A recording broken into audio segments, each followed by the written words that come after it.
thank you all for coming. This is a part of my life. I mean, the first bits and pieces. Bring the mic closer to you. Closer, mic closer. Yeah, okay. And the stuff that comes later will be mostly about the conservation work I did. This is the stuff that led up to it, which isn't much conservation, I can assure you.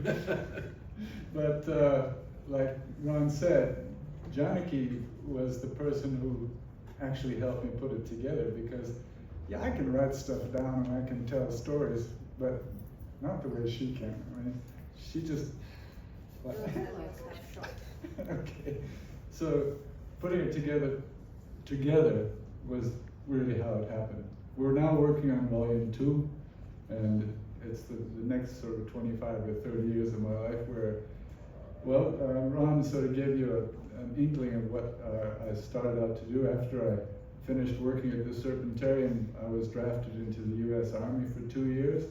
That was during the Vietnam conflict, and luckily I managed to go to Japan instead of going to Vietnam. I wasn't a fighting person, never was, never will be. So I was sent as a lab technician to Camp Zama in Japan.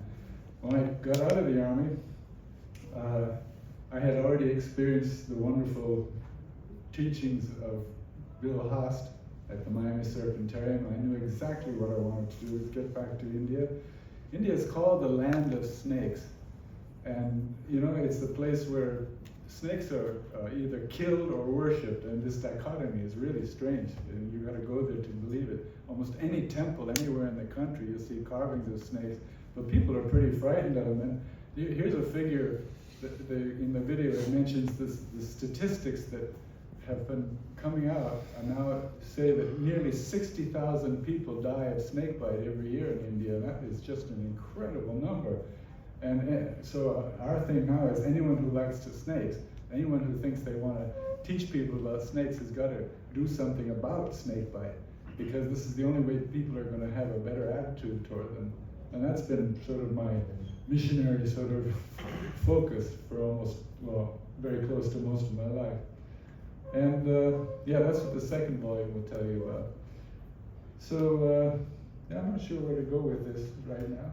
I think you need to tell your stories of kind of those decadent things you did, so we all feel kind of at home. There's some great parts of the book. Don't make me bring them up. I think it's better to come from you. Okay, when I got back to India, the first thing I started doing, I said, okay, I'm setting up a venom production laboratory.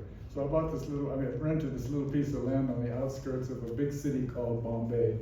And I started collecting snakes, and I started extracting venom and selling it to a cancer research institute there. So I was a miniature Bill Haast, you know, sitting in a little village in North India. And I was very proud of myself, obviously. And then I got an order from Sigma Chemicals in the United States for a big chunk of venom. I said, wow, I'm not only going to be a hero, I'm going to be a millionaire hero. Yeah, and then the government of India bans the export of venom. Hey, wait a minute, you can't do that. Well, they did it. And so, well, I was still selling a few grams of venom to the Cancer Research Institute. Then I went down to a place, the city in the south called Madras, and I had gone to school in that state of Tamil Nadu where Janaki is from, and I learned the local language there when I was a little kid, Tamil. And so it was kind of, you know, going home. And I met this tribe of people called the Irulas, and they are so incredible. They were catching snakes by the millions for their skins. And I didn't like this too much, obviously. I mean, I like snakes very much. I realized this is their livelihood. But then the skin industry got banned in the mid-70s, around 1975. And these wonderful Irula friends of mine and I came up with this idea, okay, what we'll do is we'll catch snakes, extract the venom, and release the snakes back to the wild.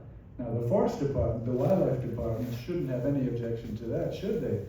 Well, they did. They thought, well, these guys are poachers, we're not going to give them permits, they're going to do all sorts of illegal stuff.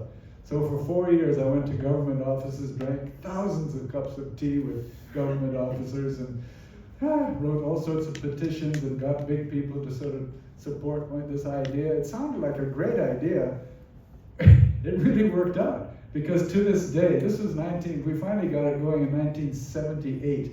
How many decades ago was that? I can't even think of it. But to this day, they are supplying most of the venom being used to make millions and millions of vials of antivenom to save lives of people. And the wonderful and not quite sad, but sort of, it's a strange scenario because the Irlas themselves, I keep reminding them and telling them, you know how many lives they're saving? And they sort of don't quite understand it. They're snake catchers. They catch snakes and extract the venom and sell the venom. But I keep trying to remind them, you're doing such an incredible service in saving so many lives by supplying this venom. So, yeah, that's my story. Well, that's not just your story, that's a part of your story. So.